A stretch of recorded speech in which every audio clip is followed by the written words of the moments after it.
George Muller గారు తన life టైంలో 10,000 మంది అనాథ పిల్లలను పోషించాడు. Can you imagine 10,000 orphans were fed by George Muller? మన ఇంట్లో 4 చుట్టాలు వచ్చారంటే 3 రోజుల తర్వాత మన ముఖాలు మాడిపోతాయి కదా.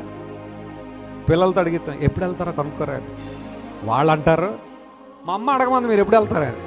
ఈవేమో రే జాగ్రత్తగా అడగరా, కొంచెం డిప్లొమాటిక్గా మాట్లాడరా, వాళ్ళు ఎప్పుడు వెళ్తారో కనుక్కోరని చక్కగా ట్రైనింగ్ చేసి పంపిస్తే వాడు వెళ్ళి మా అమ్మ అడగమంటాను మీరు ఎప్పుడు వెళ్ళిపోతారా. వాళ్ళు 2 రోజులు ఉందాం అనుకున్న వాళ్ళు కూడా ఒక 4 పోషించాలంటే చిన్న విషయం కాదు.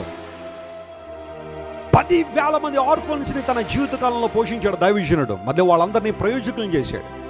అలా అని చెప్పి అనాథాశ్రమాలు పెట్టి వాక్యం ఏమన్నా తగ్గించాడా? లేదు. ప్రతిరోజు బోధ చేశాడు, ప్రతిరోజు సువార్త చెప్పేవాడు, ప్రతిరోజు ఆత్మల సంపాదనలో ముందుకెళ్ళేవాడు.